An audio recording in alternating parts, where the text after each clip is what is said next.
Good morning, Acadiana. It's Friday, February 26, 2021, and you're listening to Local News Live, a production of AOC Community Media in partnership with the Acadiana Advocate.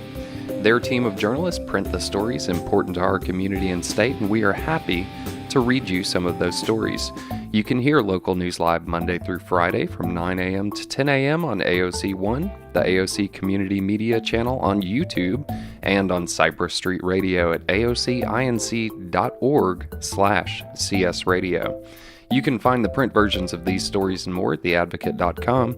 We couldn't bring you this community service without the generosity of our volunteer newsreaders. Today, we're joined by Phyllis Grifford. Phyllis, welcome to the show. Thank you. Thank you so much for reading today, and I know we've got a few stories, so I'm going to get out of the way and go listen on Cypress Street. Thanks again. Thank you. Acadiana. LUS Fiber gets grant for broadband, $3.1 million to pay for extension into Scott, Iberia, and St. Martin by Adam Daigle, Acadiana business editor. LUS Fiber will extend broadband infrastructure to underserved areas in St. Martin and Iberia parishes and Scott, thanks to a $3.1 million federal grant, officials announced Thursday. The grant will help LUS establish fiber connections to businesses along the US 90 corridor in those areas to help them transition to the economy during the COVID-19 pandemic. The grant was facilitated through the Acadiana Planning Commission. Work on the project is expected to begin later this spring and take 18 to 24 months to complete, officials said. LUS Fiber provided a $700,000 matching grant for the project. Quote, "The challenge to bring reliable broadband to Acadiana's rural communities has become as important as the delivery of other basic utilities," end quote. Planning Commission Director Monique Boulay said, quote, "Decisions we make today about broadband expansion will determine which of Acadiana's towns will survive in the future. Those left behind in broadband delivery will be just that, left behind," end quote. The project is a significant boost for economic development efforts in those areas, many of which remain reliant on the struggling oil and gas industry. The grant is focused strictly on the business community, as many have been forced to rely on internet capacity amid the pandemic. The Federal Economic Development Administration plays a key role in facilitating regional economic development in communities across the nation, including a $2 million grant awarded to Lafayette Regional Airport in 2019 that went to build parking at the new terminal. Quote, "Communities all across our nation have been faced with how to deal with COVID," end quote, said Jorge Ayala, Regional Director for the U.S. Department of Commerce. Quote, "COVID has really made our economies suffer in many ways. The pandemic has also exposed the divide between rural and urban areas. I think the way this is going to impact your community will be very long-term and very much regional in its impact and will spur future development," end quote. Various websites specializing in internet speeds rank Louisiana in the middle, and many of the metro areas have some of the highest speeds in the state. The site broadbandnow.com ranks the state 33rd, with most residents having access to wireline, cable, or DSL service. But only 27% of residents have access to fiber optic service. In Iberia Parish, the fiber network will benefit the Acadiana Regional Airport and the Port of Iberia, both home to major employers in the region, said Parish President Larry Richard. It will also benefit the communities of Jeanerette, Lauraville, and Delcombe. Quote, "Running this fiber down US 90, we're going to have an opportunity to develop Highway 90 and bring business that we should have in the industrial park there," Richard said. Quote, "More importantly, the businesses that we currently have that's having problems being able to communicate, they're going to be competitive in whatever they are doing. This is so important to Iberia Parish and so important to the areas of growth that we're trying to develop in the parish," end quote. LUS Fiber has become a leader in building fiber optic lines, which deliver the fastest internet in the country, as well as the nation's first gigabit peer-to-peer intranet. The system also is beneficial for the Lafayette market and surrounding areas by the revenue it brings in and forcing other providers to be more competitive, officials said. The internet provider was also the target of an investigation into accusations that its former director deliberately overcharged LUS and other Lafayette consolidated government departments for internet service to prop up the fiber operations. The district attorney later declined to prosecute anyone, and the Louisiana Public Service Commission recently closed its investigation.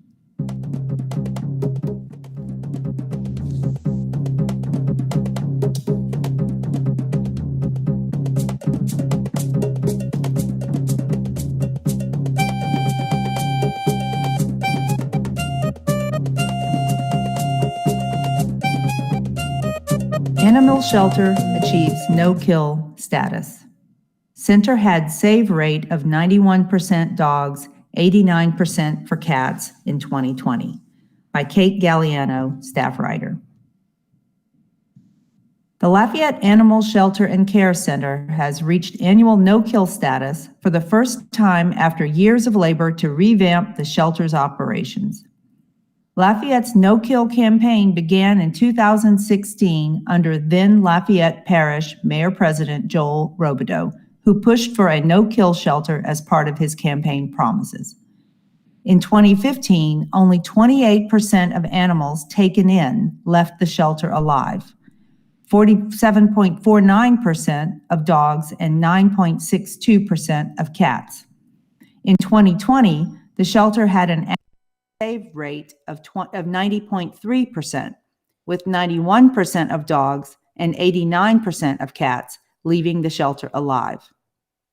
Quote, "Getting to no kill and saving our animals creates a more loving culture and a caring community, which really is the heart of Lafayette.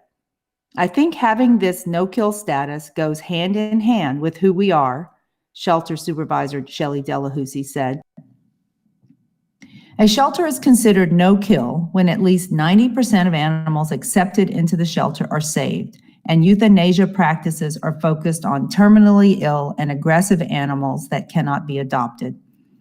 Delahousie said the no-kill threshold isn't codified or overseen by any regulatory body, but is a generally accepted standard across the animal rescue and welfare industry.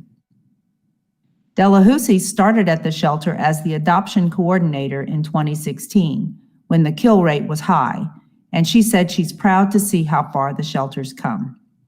Quote, "To come in and know that you have to put animals down that day that are adoptable is hard. It's mentally hard, emotionally hard," the shelter supervisor said. Quote, "I think being no-kill raises the morale of the staff," end quote. Delahousie said Robideau's buy-in and the continued support of Mayor-President Josh Guillory's administration, coupled with improved funding and community awareness, made the no-kill status possible. "It takes a village," she said, "and without every piece falling into place, major change like what took place at the animal shelter is not possible." Quote, "It's night and day. We were euthanizing literally just to have space. As a municipal shelter, we have to take in everything that comes in the door. There would be healthy, highly adoptable animals in the kennels that we had to euthanize just to use that kennel because someone else was coming in. It was horrible. It was really, really bad," end quote, Delahousie said. Delahousie said that recent years' progress is credited to a holistic approach to revamping shelter operations, including reducing adoption fees for dogs and cats to make adoption more financially viable for all residents, waiving adoption fees for military veterans and senior citizens, counseling families considering surrender, increasing the size of the shelter's foster care network, and partnering with rescue organizations around the country to transport animals to states including New Jersey, Colorado, and Florida for adoption. Educating the community, both around policies and animal care, is also at the heart of their success, Delahousie said. In 2017, Lafayette's animal code ordinances were amended to support a trap-neuter return program that focuses on neutering stray or feral cats and returning them to their habitat. It's a better management practice than euthanizing trapped cats because it's more humane, prevents new cats from moving into vacated areas, and decreases the cat population more effectively over time. The shelter supervisor said there was pushback initially, but community response has improved and the program is already producing marked results. Achieving no-kill status isn't a one-and-done endeavor. It's going to require constant effort and support to maintain, and success relies heavily on what's happening in the community, Delahousie said. After the shelter achieved its first month of no-kill status in March 2019, owner surrenders soared, setting the progress back. Now the shelter works hard to counsel owners ahead of surrenders to connect them with resources that can help keep the animal in the home, like low-cost spay-neuter services, financial support for animal costs, and behavioral training information. Operational changes facilitated by the COVID-19 pandemic, including appointments to adopt or surrender, have improved the shelter's statistics and are methods Delahousie said she intends to carry forward post-pandemic. Quote, "Maintaining is going to be difficult. It's going to take dedication for sure. We have to be dedicated and always trying to find solutions for people to keep their pets, or what's the best outcome for this animal. It's a constant effort to always maintain no kill and to always strive to do better. We don't want to stop at 90%. Can we get to 98%, 99%? She said.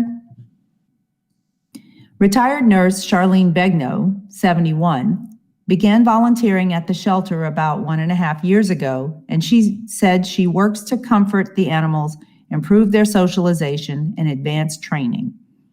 For 10 years, Begnaud trained and showed dogs in obedience competitions, and she said it's a thrill to repurpose those skills and use them to help animals. Begnaud says she volunteers at the animal shelter every afternoon, and she's seen the difference the shelter's no-kill commitment has made. She recalled a medium female dog who came into the shelter growling and put off by humans, who likely would have been euthanized at other shelters, or even at the Lafayette shelter in the recent past. But Begnaud and staff were able to devote time to socialization work and, quote, "She turned out to be a sweetheart. It's extremely fulfilling," Begnaud said. "It makes you feel very good because there are some dogs that need that second chance. They need it," end quote. Delahousie, staff, and volunteers are hopeful a planned April move to the new shelter facility on North Dugas Road will help further their no-kill mission. The 20,000 square foot facility will replace the existing 6,000 square foot space on West Pont des Moutons Road. The new space has a more efficient arrangement and will reduce cleaning time and increase socialization and training opportunities. It also has a separate education center, which opens the door to informational classes and other programming for the community, Delahousie said. Quote, "It's going to reflect the good work we're doing here," the shelter supervisor said.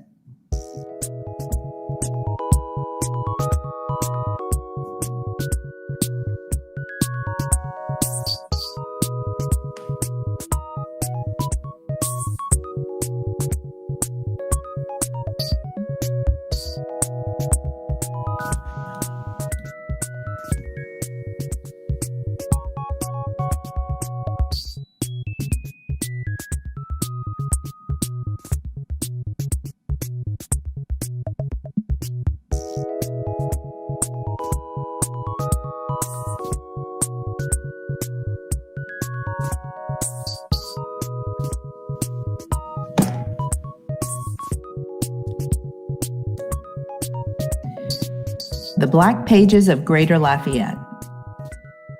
Lafayette Consolidated Government, LCG, is releasing the latest edition of the Black Pages of Greater Lafayette, a directory of Black-owned businesses. Since the last edition was released in 2019, Black-owned businesses have nearly doubled. increasing from 350 to 650. The publication also includes a few dozen businesses adjacent to Lafayette Parish, mainly the Rain and Brobridge areas. Since 1980, LCG and Delta Sigma Theta sorority have partnered to print the Black Pages of Greater Lafayette every 2 years to promote awareness of products and services, support entrepreneurship, and strengthen the economy. Copies are first come, first served, and will be available at the following Lafayette Consolidated Government locations: Clifton Chenier Public Library, 220 West Willow Street; Lafayette Public Library, Main Branch, 301 West Congress Street; Lafayette City Parish Hall, 705 West University; Jesse Taylor Center, 111 Shirley Picard Drive, off Mud Street between the fire station and the O.J. Mouton Pool.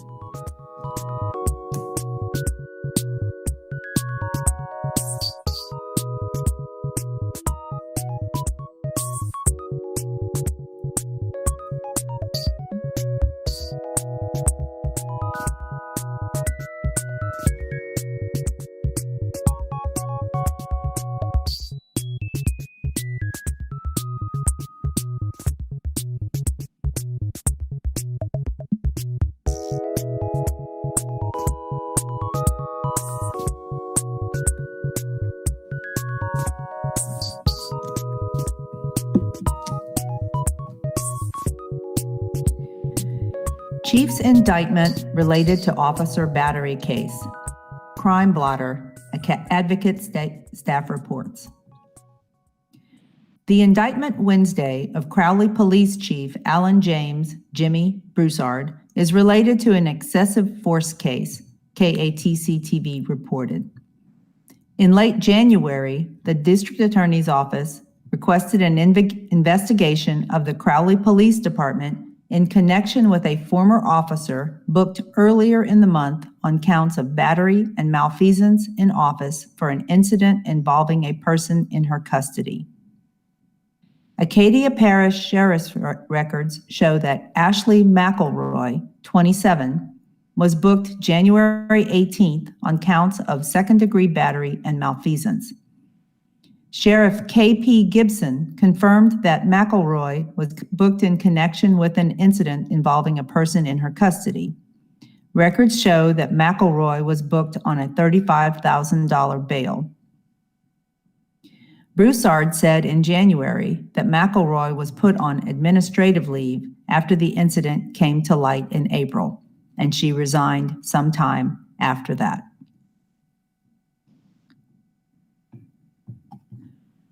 Three are arrested after remains found.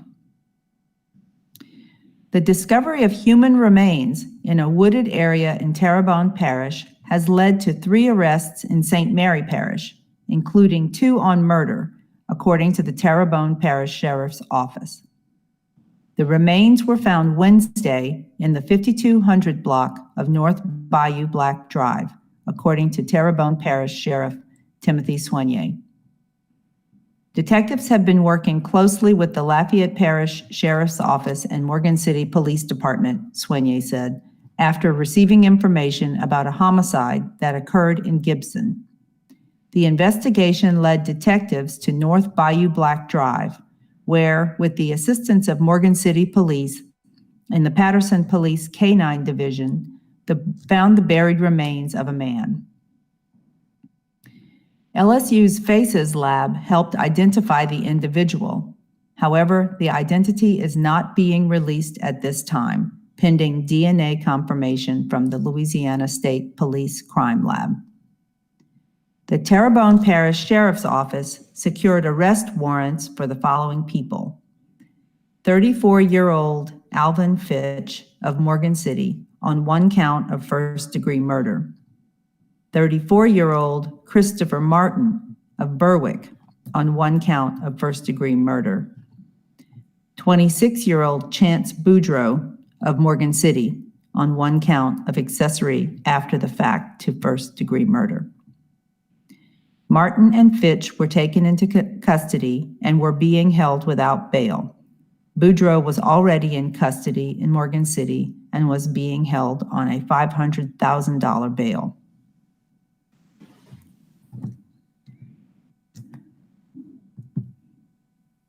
Acadiana couple loses camper and 2 dogs in fire. Shortly after 9 a.m. Thursday, firefighters from Judy's, Milton, and Scott fire departments responded to a camper fire in the 100 block of Bork Road. The camper was fully involved when the first responders arrived, according to a statement from the Lafayette Fire Department. The homeowner informed firefighters her 2 dogs were still inside. By the time fire crews reached the pets, both had died. The camper sustained heavy fire damage. 2 vehicles were also damaged by the intense heat. The fire was reported by a passerby after noticing smoke in the area. The homeowner was asleep when she began having trouble breathing. She awoke to a room full of smoke. She exited the camper and discovered the fire in a storage compartment under the camper. The homeowner attempted to save her 2 dogs, but neither would exit the camper. She was assessed on the scene by Acadian ambulance for smoke inhalation. The couple lost everything in the fire. Lafayette fire investigators determined an electrical failure in the storage compartment under the front of the camper caused the fire.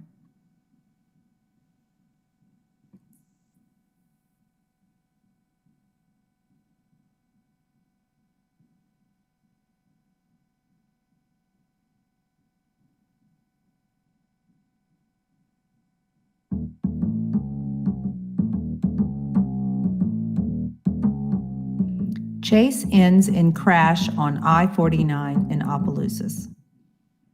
Opelousas police said 1 person was in custody following a high-speed chase that ended on Interstate 49, KATC TV reported. A female driver was taken into custody, and several police units were damaged as a result of the crash involving a suspected stolen vehicle. No life-threatening injuries were reported.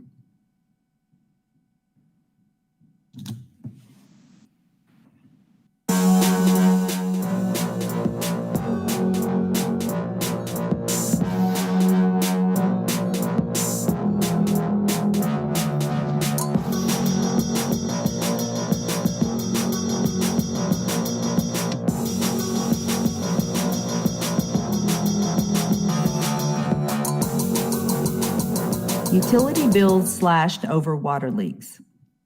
Broussard residents will have to pay only half of overage, by Megan Wyatt, staff writer. Broussard residents and businesses that saw a spike in water usage as a result of last week's winter storm will have to foot only half of the overage on their utility bills.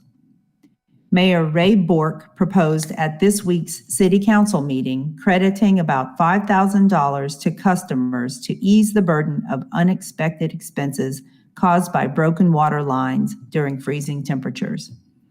Quote, "It is my intent to meet the customer halfway on this, that we would only charge them 50% of the total," Bork said.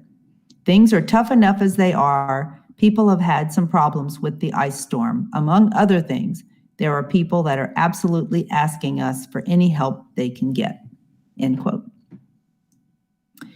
Bork's proposal, which wasn't on the agenda for the meeting, was met with warm reception. Council members unanimously agreed to allow the mayor to act under emergency authorization so the city could cover half of the overage expenses. So far, only 18 of the city's 5,600 water customers qualify for a credit on their utility bill. Their combined water bill overages total $5,654.90. Each customer's overage, which is calculated by determining how much more water was used than is typical for that household or business on the affected days, varied widely. One customer's monthly bill would include an added overage amount of $54.56, while another's would be as much as $1,950.81. Customers will have to pay only half of the overage amount and will receive a credit for the remaining overage, but they will have to pay the entirety of the bill for water usage outside of the overage period. The number of customers with overages related to the weather is expected to increase. Water meter readings for the billing cycle happened mid-month, which coincided this month with the winter storm's arrival. Some leaks weren't apparent until after pipes thawed in the days following the storm, so the overage amounts won't be reflected until the meter reading for next month's bill. Quote, "If it freezes up enough to bust a pipe, then it's frozen solid," said City Public Works Director Mel Bertrand. Quote, "So it won't leak until it starts thawing out, and that's when you see you have a leak. It's quite possible that this will go into the next billing cycle," end quote. Bork said he doesn't expect the city to cover more than $5,000 for water bill overages related to the storm. If the amount of affected customers increases substantially in the coming bill cycle, Bork said he would revisit the matter with the council before proceeding.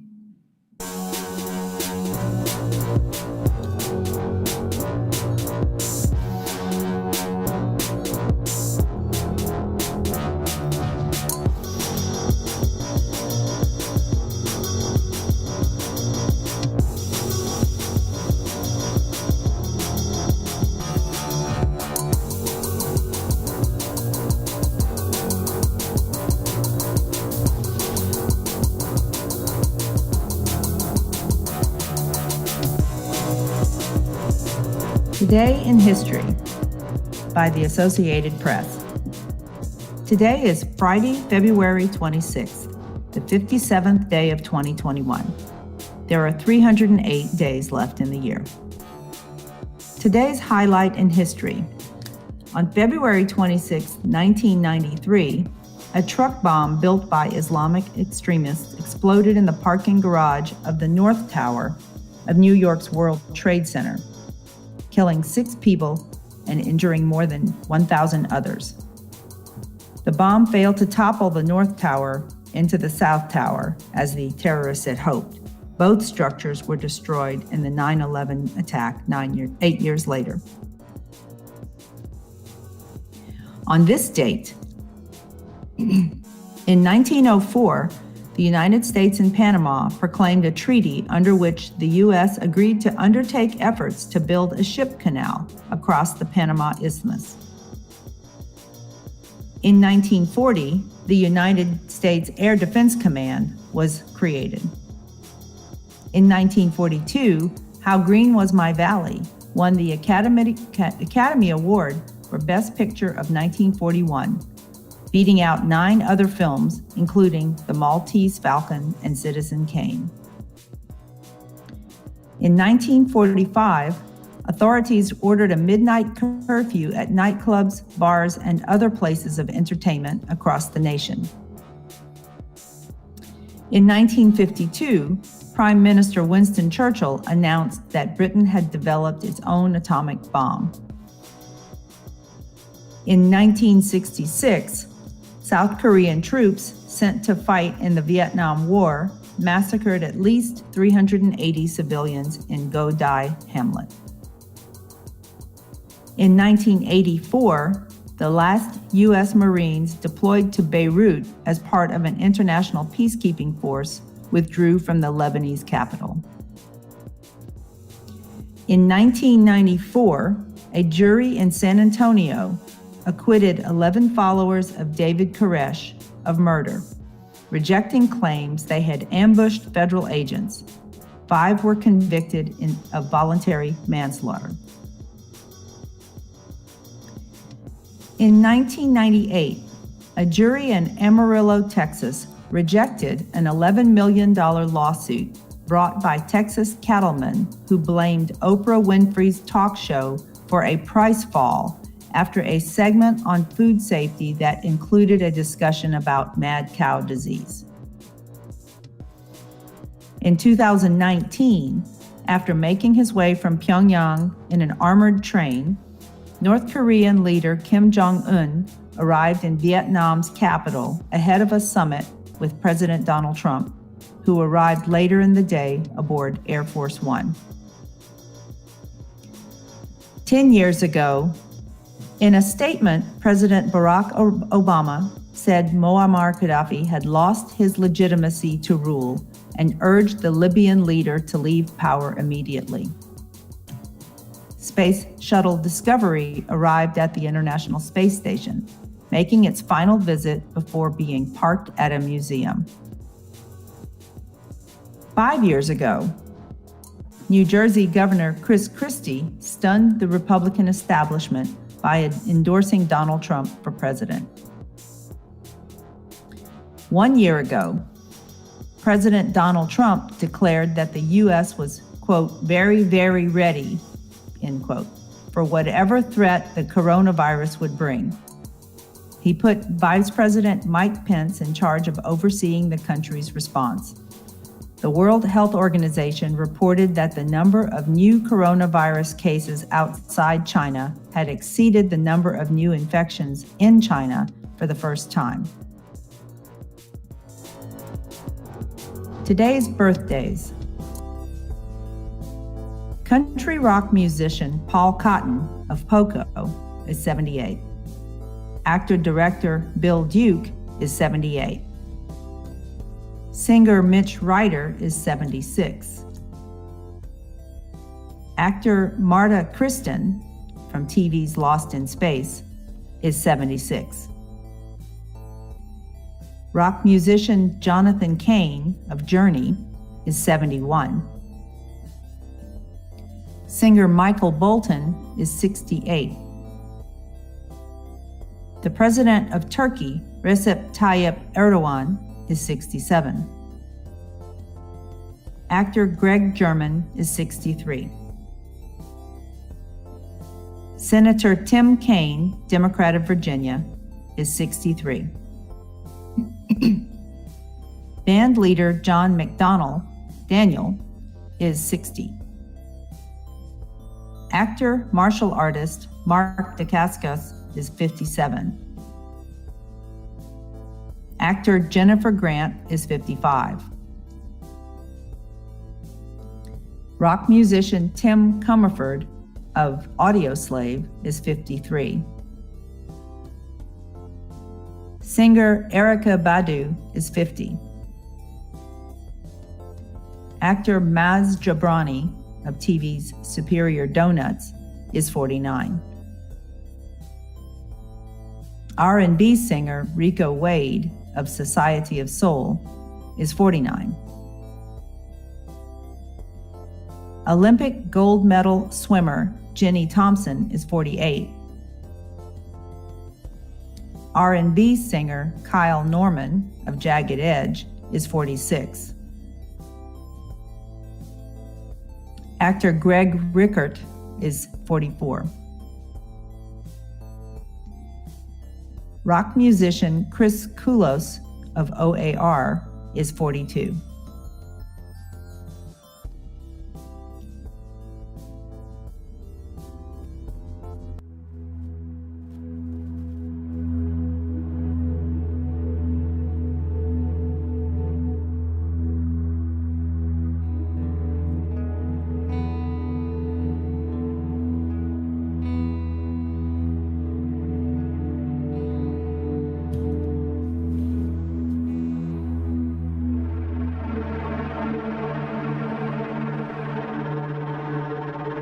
Zodiac.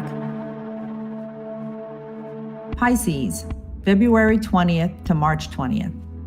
Don't be afraid. Show your feelings and let others know what you want. Taking the high road and being honest with yourself and others will help you come to terms with your life. Aries, March 21st to April 19th. Call on your allies to ensure that you get the support you require to reach your goal. Expect to face opposition if you want to bring about change. Taurus, April 20th to May 20th.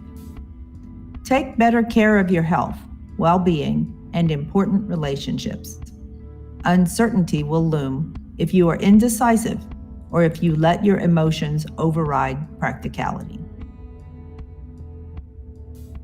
Gemini, May 21st to June 20th. Temptation will lead to excessive behavior. Focus on opportunities that will help you get ahead and maintain a comfortable lifestyle. Align yourself with people who have your best interest at heart. Cancer, June 21st to July 22nd. Use your imagination.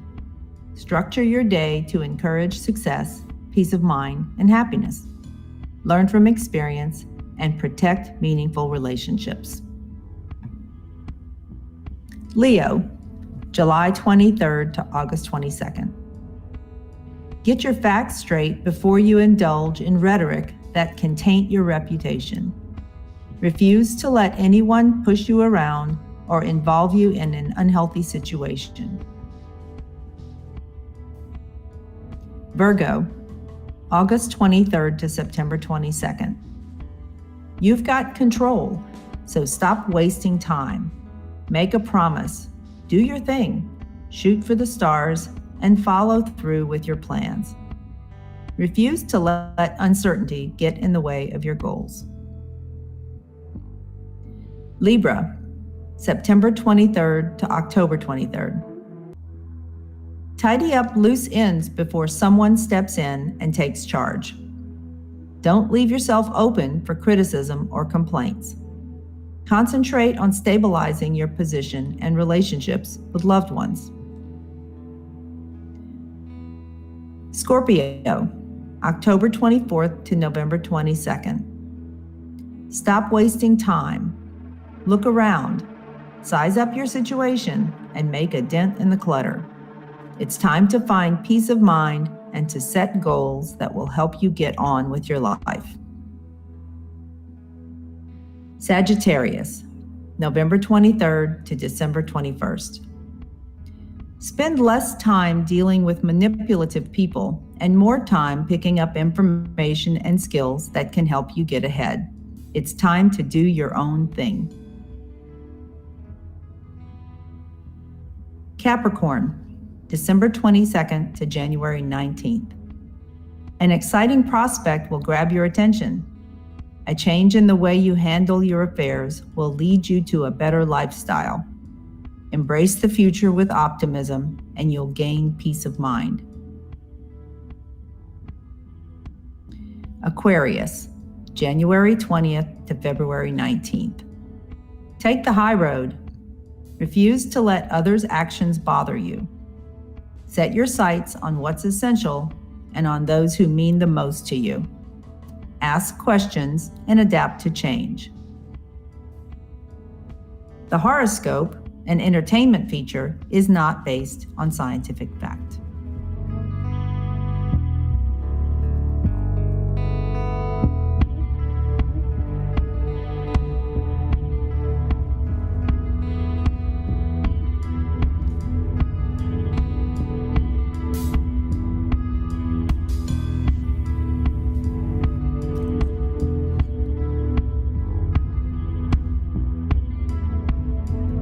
State news. COVID-19 coronavirus, the latest. Big vaccine allocation headed to Louisiana. Johnson & Johnson vaccine could also arrive in the state soon. By Sam Carlin, staff writer.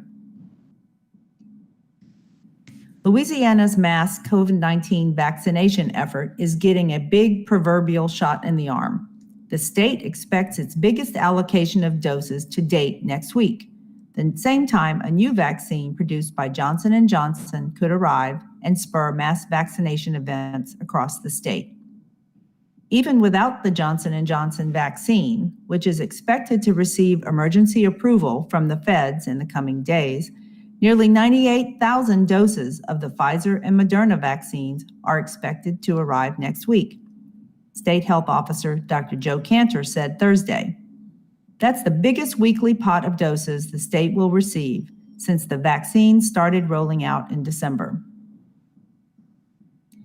If the one-shot Johnson & Johnson vaccine gets approval, another 37,000 to 38,000 doses of that vaccine are slated to arrive in Louisiana the same week, Cantor said. The new vaccine has several benefits. It requires only one dose, it is easier to handle and store, and it will result in more doses available all over the U.S.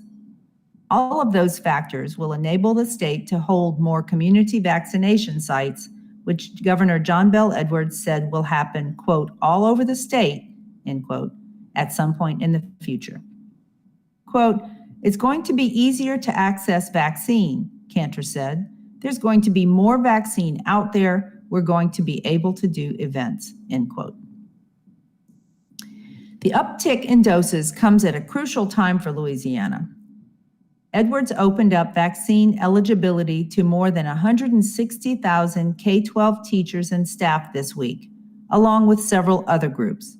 In all, roughly 1.6 million people in the state are eligible for vaccinations.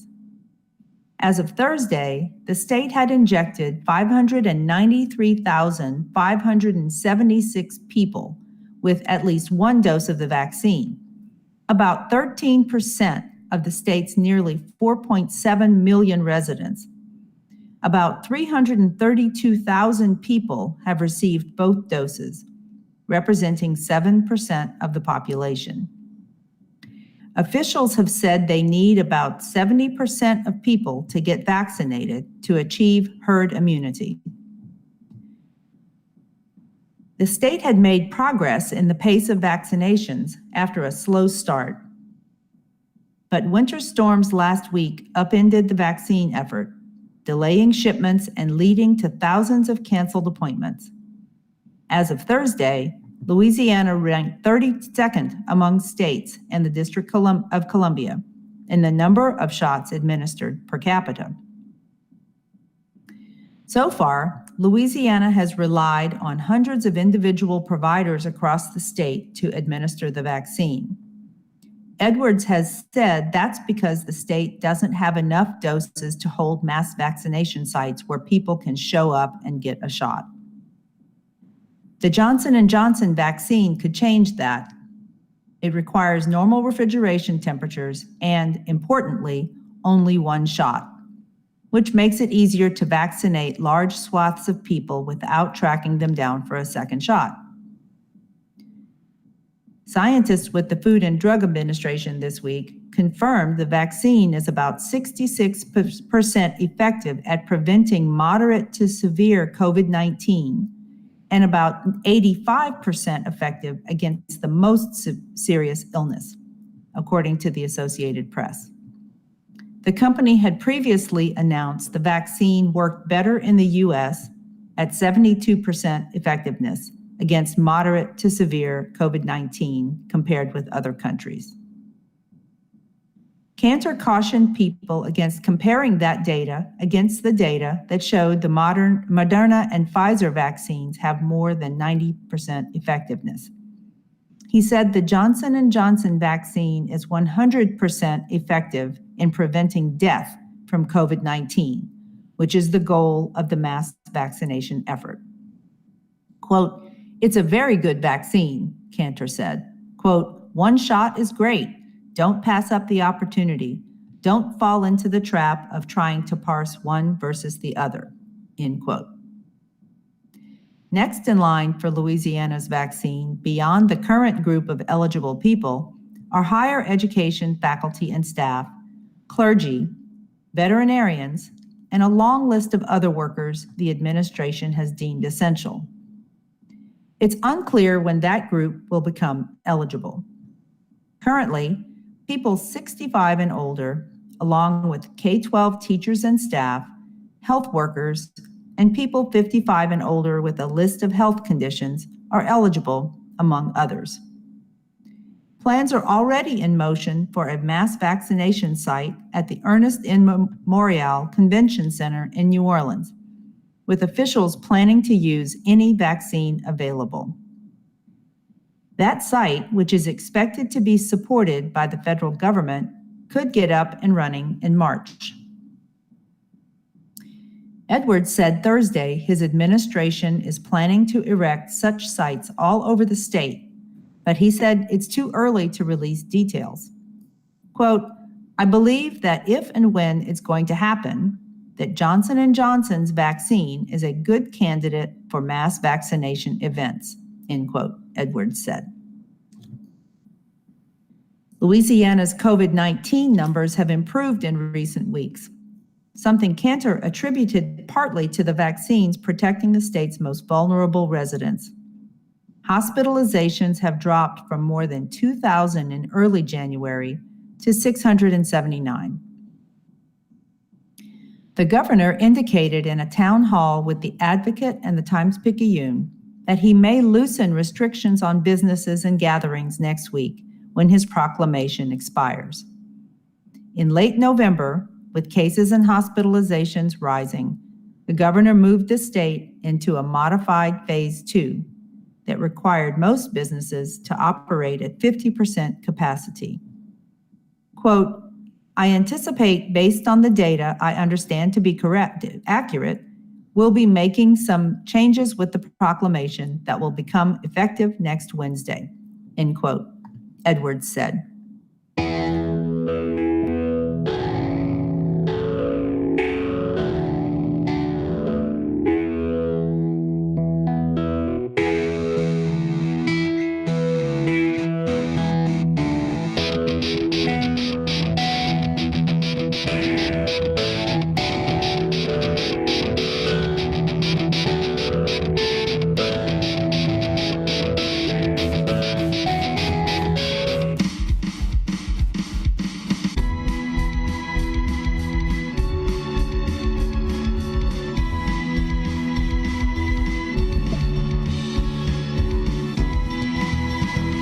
Sports. Cajuns strive to make history. UL women look to win school's first Sun Belt title, by Kevin Foote, staff writer. The UL women's basketball team is now rested and hungry to win a championship. After the series with UTA was canceled due to the harsh weather conditions across Texas and Louisiana, Coach Gary Broadhead's program was awarded the #1 seed from the Sun Belt West as the division champions with an 11-1 record. 2 wins this weekend against Little Rock, starting at 6 p.m. Friday to finish out the regular season, and the Cajuns would win the overall Sun Belt crown for the first time in school history. Quote, "They're not even worried about winning the West," Broadhead said. "They really are focused on winning the whole thing. They really are focused on that even more than I am. They want to win it all. They're taking ownership. We'll see what happens Friday and Saturday," end quote. This is the third time UL has won a division. In 2005, the Cajuns were 10-5, but Western Kentucky won the East at 12-2. In 2007, UL won the West at 14-4, but Middle Tennessee was 18-0 in the East. Quote, "I've got to applaud our kids, our program, and our culture of how we stuck together through the struggles and just kind of moved forward," Broadhead said. "There's nothing guaranteed in playing at all this year," end quote. Unfortunately for the Cajuns, they have the tougher road. Troy won the East race at 13-2 and will be playing 0-11 Coastal Carolina this weekend. If the Trojans win one more game than UL this weekend, it would beat UL by percentage points. Little Rock, meanwhile, is currently in third place at 9-5, but only a half game behind UTA, 9-4, which plays at Arkansas State, 4-8. A second-place finish would earn the Trojans a first-round bye in next week's Sun Belt tournament in Pensacola. Quote, "Here we go. We've got Little Rock the last weekend," Broadhead said. "What better scenario for the Sun Belt to have 2 hot teams playing each other? I know we've kind of clinched the West, but boy, it would be nice to win the overall championship." Little Rock is one of the tougher teams, and they're really playing well right now, even though they're kind of short-handed," end quote. UL won the only meeting this year, 54-45, on January 25th in Little Rock. Destiny McAfee was the star of the game with 14 points off the bench in 20 minutes. Quote, "We trailed most of the game," Broadhead said. "We weren't getting to the rim. That was one of the things we talked about at half. We had to quick settle in for the outside shots and jumpers. We needed to get to the rim." Destiny McAfee came in and hit line after lane line. She had some and ones, and all of a sudden, everyone was being more aggressive, end quote. The other secret to that earlier win was flashing a 2-3 zone. Quote, "We played that 2-3 zone and they looked very uncomfortable against it," Broadhead said. Those were kind of the keys, and we rebounded. We were able to rebound in the zone," end quote. Broadhead hinted that going with a smaller lineup to stay aggressive against Little Rock. Quote, "It's always a statement if you can beat a team like Little Rock," he said. "It could be a big statement for our program. We've had some wins over them in the past, but not 2 in a row like that," end quote. Little Rock had won 5 in a row before falling 62-44 at ULM last Saturday. Quote, "They're so defensive-oriented," Broadhead said.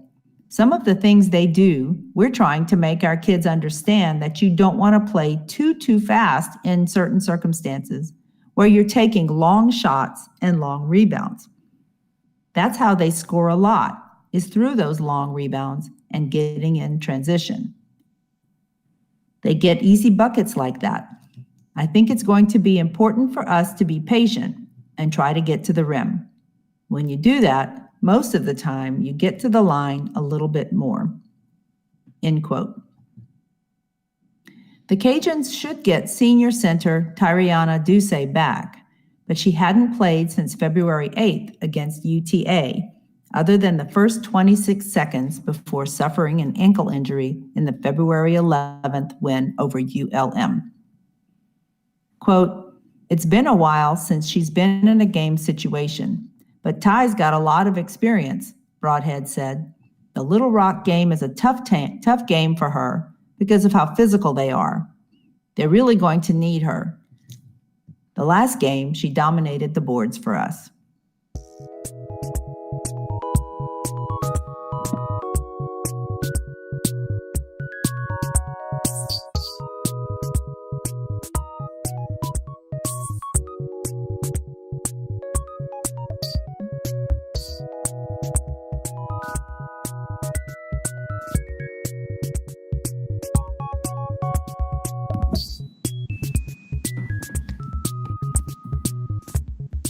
The Louisiana Investigative Journalism Fund. Investigative reporting is more essential than ever, which is why the Advocate has established the Louisiana Investigative Journalism Fund, a nonprofit supported by readers. For more information, go to investigate.theadvocate.com.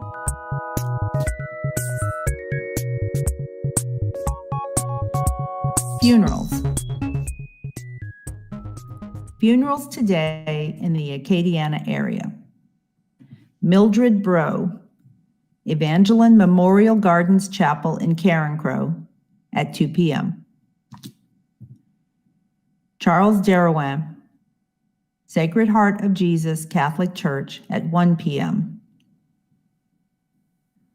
Delphine Hoffpower, St. Michael the Archangel Catholic Church, 224 West 5th Street in Crowley at 1 p.m. Frederick Laporte, St. Francis Regis Catholic Church in Arnaville at 11 a.m.